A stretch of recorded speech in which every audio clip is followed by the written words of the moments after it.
بسم اللہ الرحمن الرحیم نحمدہ ونصلی ونسلم علی رسولہ الکریم وعلی آلہ واصحابہ واتباعہ واہل بیتہ اجمعین اما بعد۔ ہم نے پچھلے سبق میں منصرف اور غیر منصرف کے حوالے سے کچھ باتیں کی تھیں، اس کو بھی تھوڑا سا ریوائز کرتے ہیں، آپ سے عبارت سنتے ہیں۔ اور عدل کے بارے میں کچھ پڑھا تھا لیکن کچھ وضاحتیں، کچھ مثالیں ابھی باقی تھیں، ان کو انشاءاللہ آج دوبارہ ڈسکس کرتے ہیں۔ اور وصف کے بارے میں انشاءاللہ آج پڑھیں گے۔ غیر منصرف کے اسباب جن ہم نے جو پڑھے تھے ان میں سے 2 آج انشاءاللہ مکمل کریں گے۔ جی، سب سے پہلے تو جو اس سے پچھلا سبق تھا کہ اس میں مورب کی 2 قسمیں ہیں۔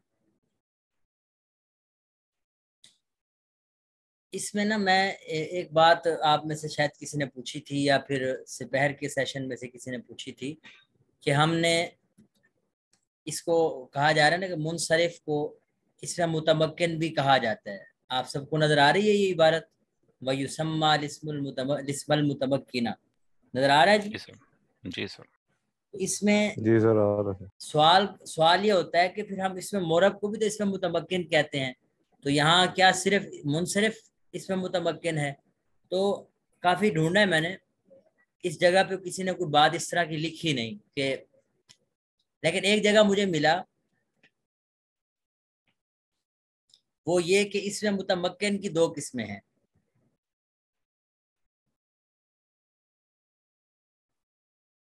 نمبر 1 منصرف، نمبر 2 غیر منصرف۔ اب اس سے اور اسی طرح پیچھے ہم پڑھ چکے ہیں کہ اس میں مورب کو بذات خود ہم اس میں متمکن کہتے آ رہے ہیں، اس لیے مجھے اس پہ کوئی تشفی نہیں ہے کہ مصنف رحمۃ اللہ علیہ نے فرمایا کہ اس منصرف کو اس میں متمکن کہا جاتا ہے، تو یہ مجھے تو کوئی سمجھ نہیں آئی بات۔ بہرحال یہ ہے کہ ہم جو اب تک پڑھتے آ رہے ہیں اور ساری کتابوں میں جو بات ملی ہے وہ یہ ملی ہے کہ عام طور پر جو اس میں مورب ہوتا ہے، جس کی ہم 16 اقسام پڑھتے ہیں، اس میں متمکن، اسی کی ہم 16 اقسام پڑھتے ہیں، اس میں منصرف اور غیر منصرف تو دونوں آ جاتے ہیں، تو اس لحاظ سے اسے متمکن کی ہی 2 قسمیں ہونی چاہیے، منصرف بھی اور غیر منصرف بھی۔ تو یہ بہرحال محل نظر بات تھی، اس پہ مزید انشاءاللہ میں دیکھوں گا، تو مزید کوئی اگر سامنے آئی بات تو کریں گے۔ خیر، پچھلے سبق کا خلاصہ اتنا تھا کہ ہم نے اس میں مورب کی 2 قسم پڑھی۔ اگر ہم اس میں مورب کو ہی اس میں متمکن نام دیں گے تو پھر آپ یوں بھی کہہ سکتے ہیں کہ اس میں متمکن کی 2 اقسام ہیں۔ تو پہلی ہم نے پڑھی تھی منصرف۔ جی، منصرف کی کیا تعریف پڑھی تھی؟ سب سے پہلے آغا ہارون صاحب آپ بتائیں، منصرف کی کیا تعریف پڑھی؟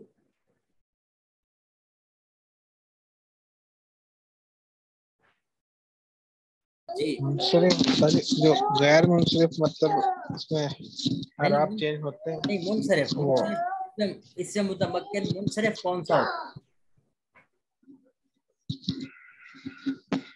وہ جس کے اعراب چینج ہوتے ہیں۔ جی احمد شمائل صاحب۔ جی سر، اس کا ہم نے کچھ یوں پڑھا تھا کہ جو منع الصرف کے جو اسباب ہیں ان میں سے 2 سبب پائے جائیں یا ایک ایسا سبب جو 2 کے برابر ہو۔ یہ دیکھیں نا، ما لیس فیہ سببان، اس کا کیا مطلب ہوا؟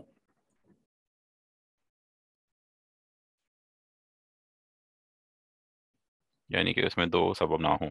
ہاں جی، 2 اسباب میں سے یعنی دونوں سبب نہ ہو، یا ایک ایسا سبب نہ ہو جو 2 کے قائم مقام، کیونکہ اگر 2 سبب پائے گئے یا ایک ایسا سبب پایا گیا جو 2 کے قائم مقام ہو تو پھر تو وہ غیر منصرف ہو گیا۔ تو آپ پہلے غیر منصرف کی تعریف کر لیں، اس کے بعد منصرف کی تعریف کریں تو اور واضح ہو جاتی ہے بات کہ غیر منصرف کیا ہوتا ہے کہ منع صرف کے 9 اسباب ہیں: عدل، وصف، تانیث، معرفہ، عجمہ، جمع، ترکیب، الف نون زائدتان اور وزن فعل۔ یہ جو 9 اسباب ہیں، یہ 9 اسباب جس اسم میں پائے جاتے ہیں وہ کہلاتا ہے غیر منصرف۔ یعنی 9 اسباب میں سے شرط یہ ہوتی ہے کہ 2 سبب اکٹھے پائے جائیں یا پھر ایک ایسا سبب پایا جائے جو 2 کے قائم مقام ہو، تو ہم کہتے ہیں کہ یہ لفظ غیر منصرف ہے۔ اور غیر منصرف کا مطلب یہ ہوگا کہ نہ اس پہ کسرہ آ سکتا ہے اور نہ تنوین آ سکتی ہے، 2 زبر 2 زیر 2 پیش بھی نہیں آ سکتے۔ اور جب جر والی صورت ہوگی تو اس میں بھی یہ غیر منصرف کے الفاظ مفتوح ہوتے ہیں ہمیشہ ہمیشہ۔ اب آپ کریں منصرف کی تعریف کہ منصرف وہ اسم ہوتا ہے جس میں دو سبب نہ ہو، یا ایک ایسا سبب نہ ہو جو دو کے قائم مقام ہو۔ کن میں سے؟ من الاسباب اتصاتی، 9 اسباب میں سے۔ تو اس کو ہم یہ انہوں نے تو کہا ہے وَيُسَمَّى الاسم المتمکن، اور اس کا نام اسم متمکن رکھا جاتا ہے، لیکن میں بات پھر وہی کروں کہ اسم متمکن میں منصرف اور غیر منصرف دونوں آ جاتے ہیں، تو یہ شاید تسامو ہے۔ وحکمہ، اور منصرف کا حکم ہم نے یہ پڑھا ان یدخلہ الحرکات الثلاث، کہ اس پر تینوں حرکات داخل ہو جاتی ہیں، مع التنوین، تنوین سمیت، جاءنی زید رأیت زیدا مررت بزید۔ اور غیر منصرف میں نہ تو کسرہ آ سکتا ہے اور نہ ہی تنوین آ سکتی ہے، صرف زبر اور پیش آ سکتے ہیں۔ تو یہ ہمارا گزشتہ سبق کا خلاصہ ہے۔ کسی کے ذہن میں کوئی بات ہو پوچھ سکتے ہیں۔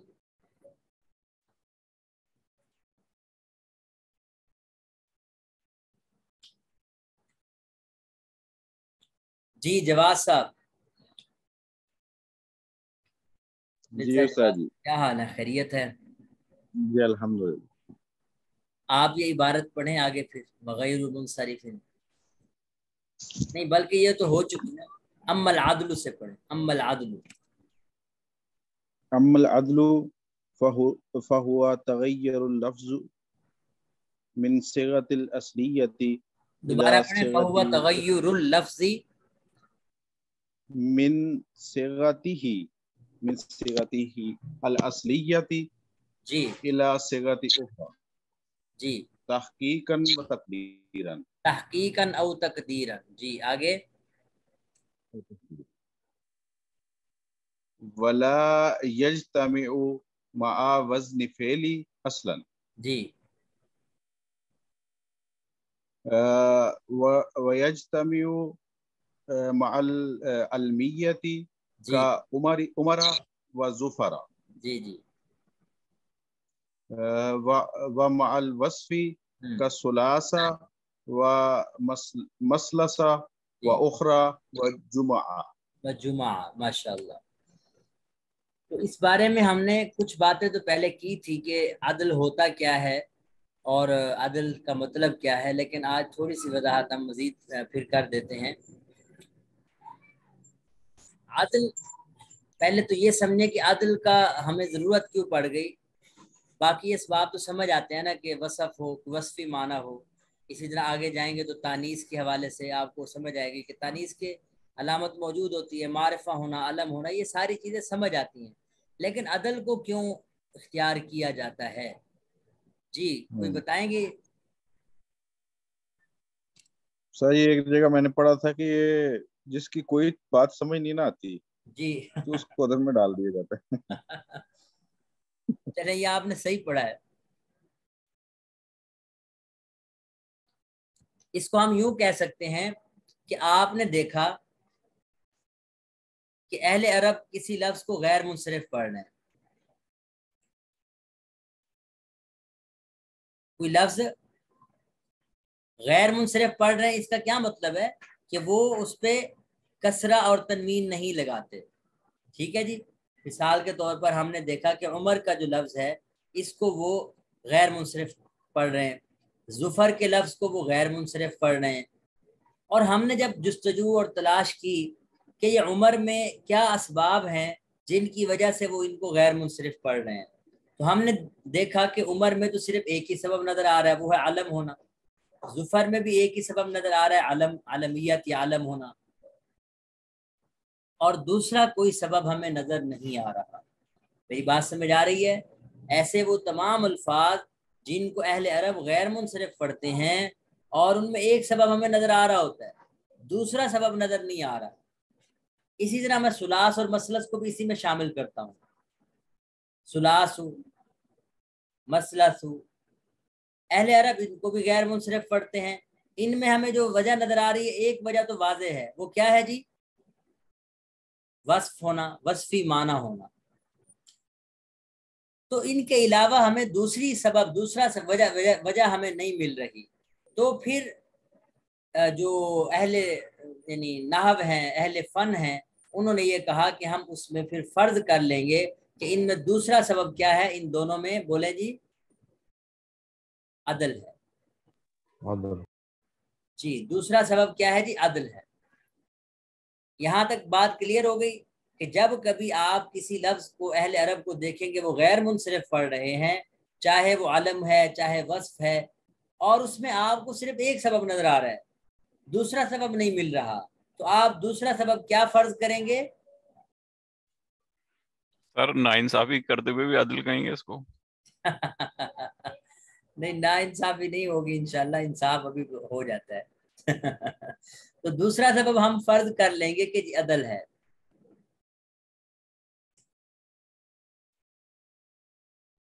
ایک بات تو اسی سے آپ کو کلیئر ہو جانی چاہیے کہ عدل چاہے تحقیقی ہو چاہے تقدیری ہو، دونوں صورتوں میں عدل کو فرض ہی کیا جاتا ہے. دوسرا سبب بطور یعنی عدل کو فرض کرنا ہی ہوتا ہے.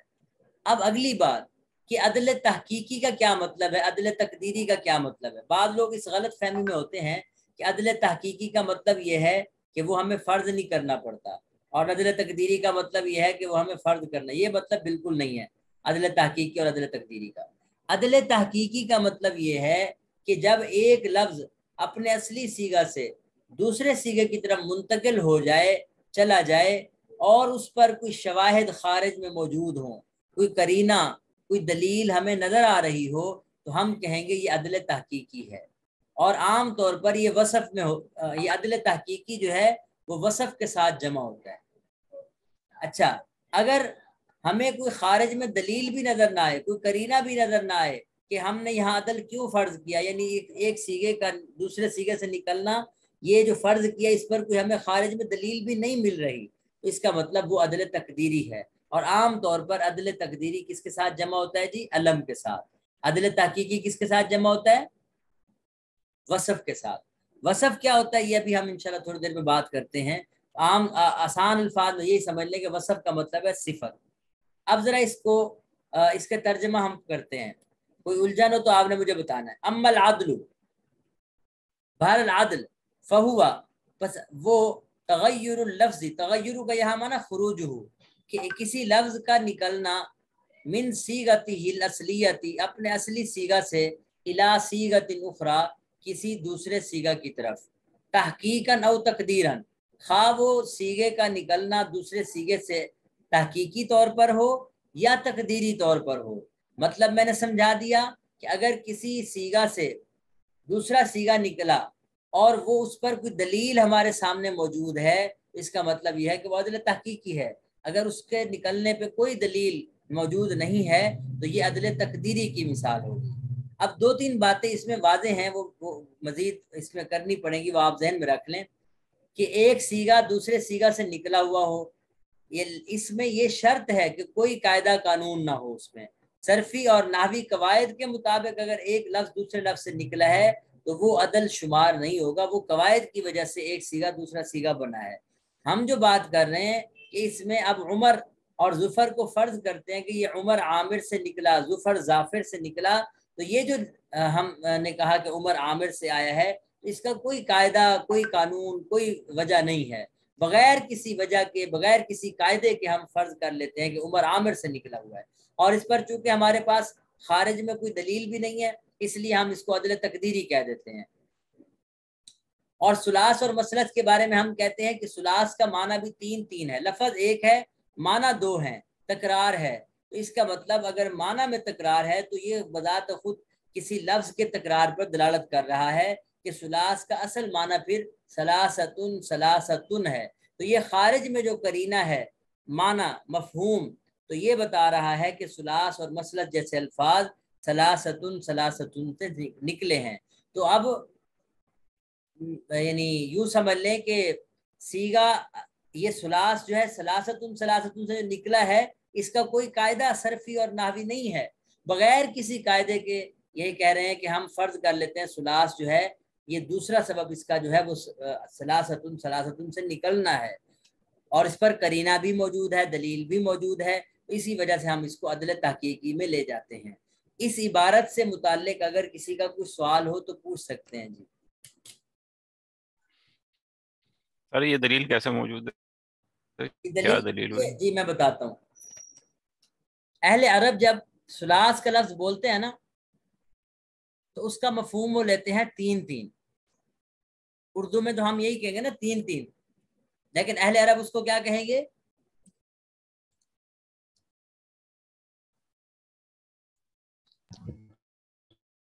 سلاستن سلاستن.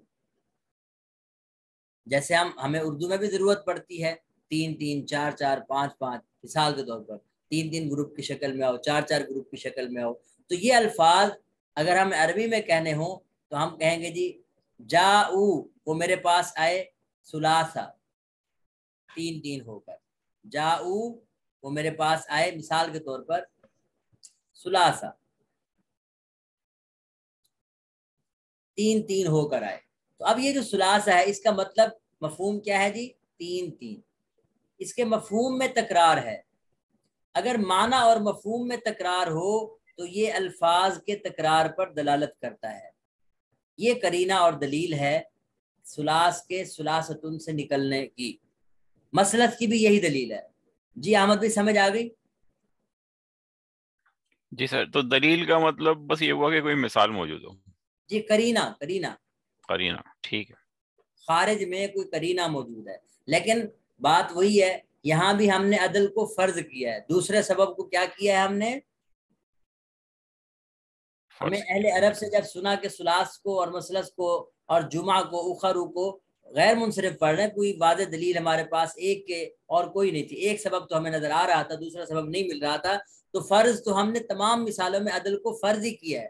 بس صرف فرق اتنا ہے کہ جہاں ہم سے کوئی قرینہ بن پایا ہے کہ یہ اس قرینے کی بنیاد پر, اس دلیل کی بنیاد پر یہ ہو سکتا ہے, تو ہم کہیں گے یہ جو فرض کرنا ہوگا یہ عدل تحقیقی ہوگا.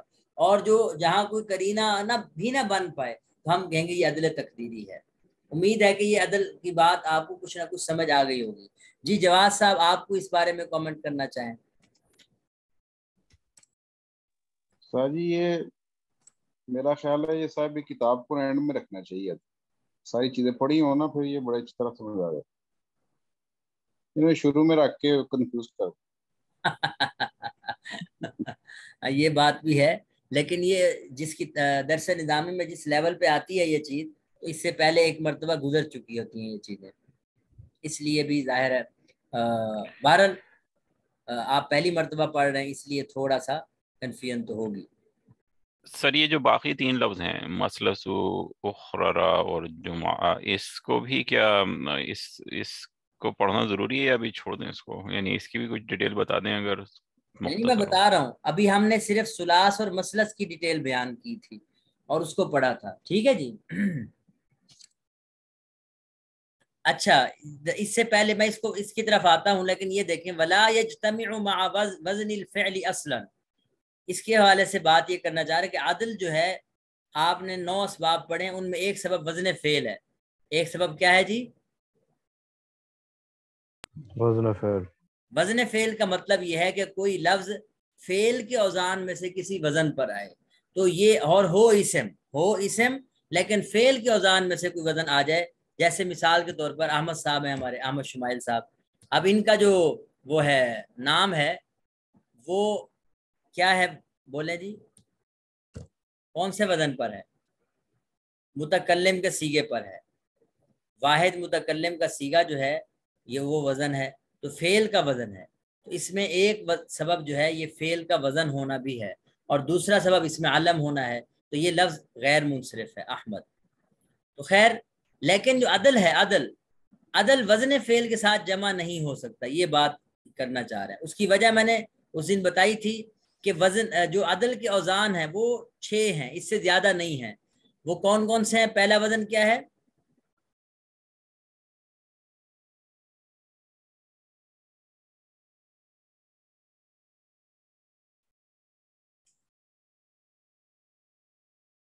جی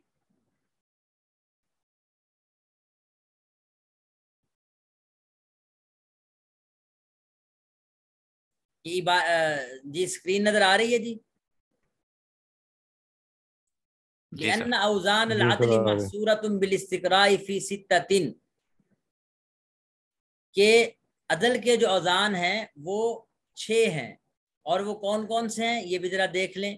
وہی فعال, جیسے ثلاث اور مفعلو، یہ فعالن جو ہے نا غلطی سے لکھا گیا، فعالو ہے، مفعلو مسلسو، فعالو عمرو، 3 وزن، اور اخرو بھی یہی وزن ہے، فعلی جیسے امسی، اور ایک لفظ ہے فعلن سحرن، فعلو سحرو، بلکہ آپ اس کو یوں سحرو، اور فعالی قطامی، یہ 6 اوزان ہیں، اور یہ 6 کے 6 اوزان عدل کے ہیں، فعل میں کہیں نہیں پائے جاتے۔ اس لیے یہ بات کی انہوں نے کہ وزن اور عدل فعل، یعنی وزن فعل اور عدل، یہ کبھی بھی آپس میں جمع نہیں ہو سکتے۔ جی کلیئر ہو گیا؟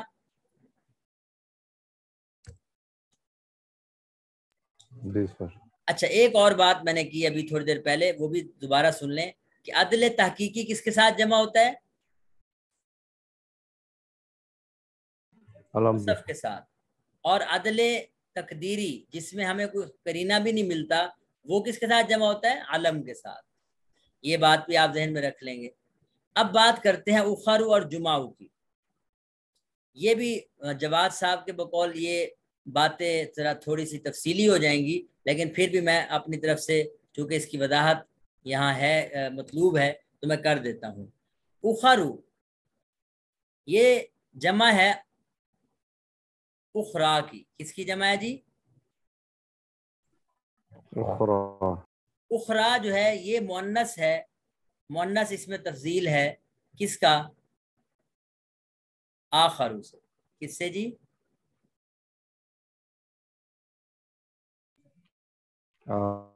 جی اب آخرو کا جو لفظ ہے اس کا معنی عام طور پر تو ہوتا ہے بہت زیادہ تاخیر کرنے والا، لیکن اب یہ آخرو جو ہے وہ غیر کے مفہوم میں استعمال ہے، غیر، غیرہ، سوا، سوائے۔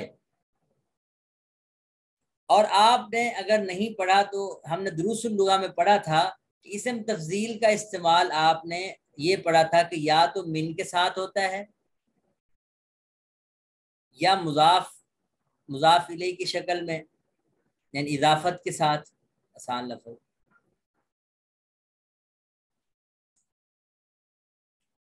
یعنی پہلا استعمال کیا ہے جی؟ من کے ساتھ۔ دوسرا استعمال کیا ہے؟ یہ دونوں آپ اضافت والا پڑھ چکے ہیں، جیسے زید افضل القوم، یاد ہے؟ زید افضل القوم، اب افضل مضاف ہے، القوم مضاف الیہ، اور من کی مثال ہے افضل من عمر، زید افضل من عمر۔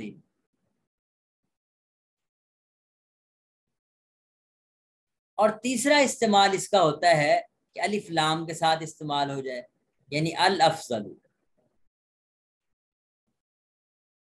اب وہ یہ کہنا چاہ رہے ہیں کہ اخرا یہ اسم تفضیل ہے مؤنث کی، اور آخرو سے ہے، تو یہاں اخرو نہ تو یہ من کے ساتھ استعمال ہو رہا ہے، نہ الف لام کے ساتھ استعمال ہو رہا ہے، اور نہ ہی اضافت کے ساتھ استعمال ہو رہا ہے، لیکن مفہوم ہے اس کا، تو یہ ان تینوں میں سے کسی نہ کسی سے نکلا ہے۔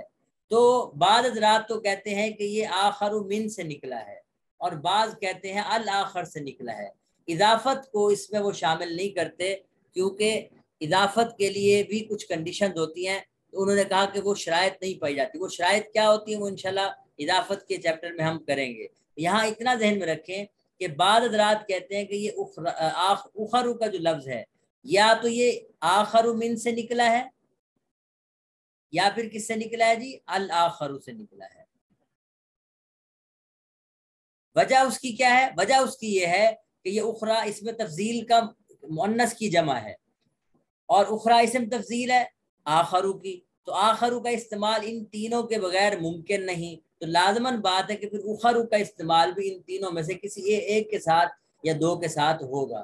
یہ ایک خارج میں قرینہ تھا جس کو ہم کہہ دیتے ہیں کہ یہ عدل تحقیقی بن جاتا ہے۔ اب ہم بات کر لیتے ہیں جمعوں کی۔ اب آپ کو کچھ باتیں اس میں سمجھ آئی ہوگی، کچھ نہیں آئی ہوگی، لیکن بہرحال آپ ان کو یہی سمجھیں کہ اخرو کس کی مثال ہے جی؟ عدل تحقیقی کی مثال ہے۔ جی جواد صاحب جمعوں کے بارے میں بات کریں گے کچھ؟